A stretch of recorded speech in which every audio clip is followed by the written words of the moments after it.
break from fights is over. I'm back. I'm Joe, the guy who forgives Mimic for accidentally killing Mariko, and I'm here to recap UFC Fight Night, Grasso versus Araujo. I, I, I had it, I practiced the pronunciation, so I'm just going to call her Vivi for the rest of this, because I don't feel confident in it. Anyways, guys, the break's over. Enough talk. Let's get to the fights.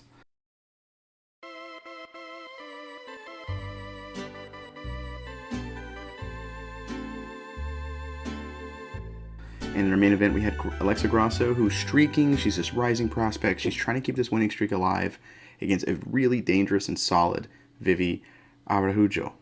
I think I got it. First round, I had Grasso winning. I thought the boxing was looking great. Good kicks for as well. But the jabs and lead hooks to kind of set up the path for her right hand, I thought was doing wonders. Vivi was trying to get the grappling going, but she wasn't seeming to have too much success with it. And she almost got she got reversed on her takedown attempt. So good first round for Grasso, I think. I think that was a clean one. Second round, pace picks up really well. Grasso's just eating her up on the feet. There is a takedown, and Grasso is on her back, so Vivi has dominant position for a little bit, just controlling her. But then a minute and a half left, Grasso explodes up, and then she just dominates the striking. Just eating her, picking her apart, just eating her alive in there. And I think it's going to be a hard round to call, though, because I know a ton of people put stock into takedowns. I myself personally want something done with the takedowns. If it's a close round and the takedown is a deciding factor in it, then what happened with the takedown? I kind of want to look at things like that. When Vivi was on top, she wasn't really doing much. I kind of leaned away from it. I want to stress, though, this could be bias talking. I am a very big Alexa Grasso fan currently, so just a little caveat I want to toss out there. But I do score it for Grasso. Third round, Grasso's just lighting her up on the feet. Definitely a round for her, I thought. Fourth round, more of the same. Just a striking clinic by Grasso, who's now freezing Vivi. Vivi was always leading the dance, so to speak. And at one point, she just kind of froze up. Didn't really want to engage anymore. She was just kind of relaxing, getting loosed up in there. While Grasso's just sitting there. All right, I'll wait. It was, the commentators were like, oh, you got to feint. You got to do something about it. I do agree. You have to feint. But I think that's also telling that she was the one wanting to go in there all the time. And now it's I don't know if I want to do that anymore. I want her to lead. And I think that's a little telling, essentially, at least in the mental aspect of it. That doesn't win you any points or lose you any points, but just saying, it was something interesting to look into. Some more failed takedown attempts by Vivi at the end of the round, but it just is what it is. And the final round, the same patient, effective striking we've seen all fight is here. Horribly, just incredibly hard stuffs of any takedown attempts or grappling attempts. And near the end of the fight, Grasso does stun Vivi, and it seems like she's going to go for this finish, but she gets close up against the cage and kind of held there for the last 5 seconds, though, so it doesn't matter. But for me, this was an easy 50-45. And Alexa Grasso does win the decision. We're moving on up. And I think this is a big one for her, as I think now this solidifies her that she is a very good-looking, or my bias coming out again. She's a very appealing title contender now. I think that's probably the better word I would like to use, a better appealing title contender. I think the problem is that the top of the division is hard to navigate. On the preview show, go watch it when it comes out,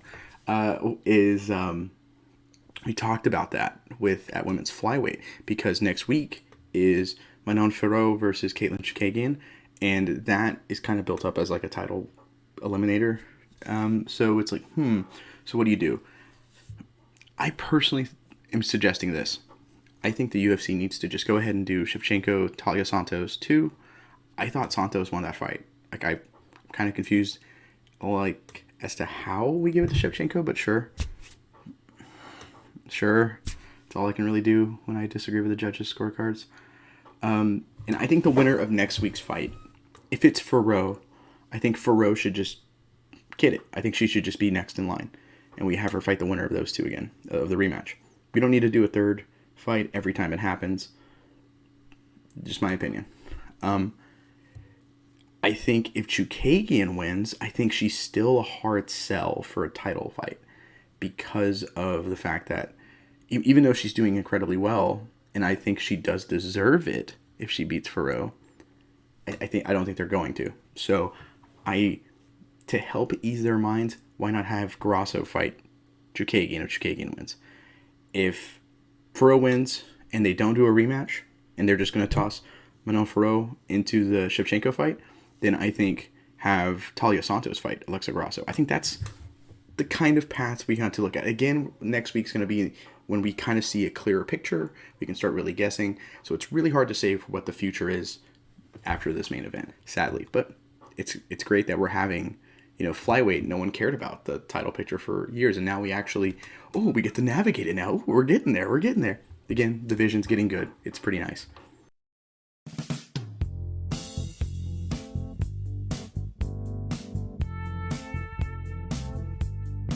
Now, for the co-main event, it was killer Cub Swanson versus Jonathan Martinez. This fight was at 135. Really interesting because Cub Swanson was a career 145er, his first fight down at 135. So I was definitely really interested, especially because I like Cub Swanson. And man, this first round was awesome. Great striking from both guys. Good solid takedown from Cub. The kicks from Martinez's southpaw position were just blasting, though. They were landing hard on the body. Couple went high. It looked like they were partially blocked, nothing too crazy. And the low kicks, bringing those up early because those were doing something early on. But the body shots were insane. And he nearly gets the finish in the fight. He gets a knee to the head, drops Cub Swanson hard, swarms. Cubs, rolls to the cage. He's kind of just getting pounded on, and the round ends. And Herb Dean apparently was like watching the replay going, man, someone should have stopped that fight. Who's the referee on this? And so second round, Martinez lands a big kick, gets another swarm to another knockdown, and it was actually really cool. While he was on the back, Martinez was actually landing like elbows, like multiple ways to the shoulder blades of Cub Swanson, which was brutal, unique, and I loved it.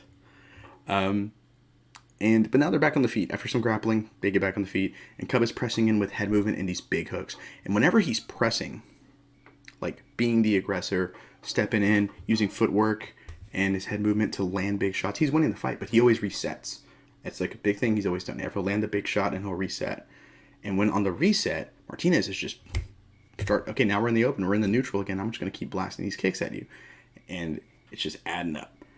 Low kicks, body kicks, head kicks. They're just taking all this momentum away from him. And eventually the low kicks pile up. And he gets dropped once before. I think he got dropped twice before. But the last one that drops him looked painful. The way he hit the ground, it's like he tried to get up and ended up rolling. And he's like, his face is just in pure agony. And Martinez is like, oh, he's done. I guess I'm going to hit him. And then Herb Dean remembers he's the ref and stops it. It was really weird. Tough one to watch. Or let me rephrase it. It's tough to watch a guy you love just go down like that. But man, this fight was really fun. I gotta be honest.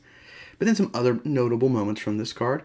A rising on my boy radar as potential future boy, Dusko Todorovic. He lost the first round pretty bad to Jordan Wright before just swarming and bringing that violence and just going all at it against the gas Jordan Wright in that second round. He got a TKO win. It was awesome. It was a really good fight. Sloppy, fun in that second round. The first round, it's impressive when you consider the first round how bad he was getting beat up on.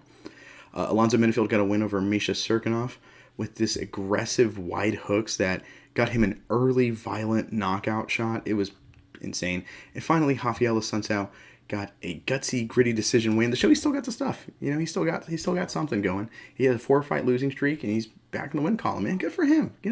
UFC doesn't care about their legends, and I'm not saying Assunção's a legend, but he's a vet that was very highly regarded at one point.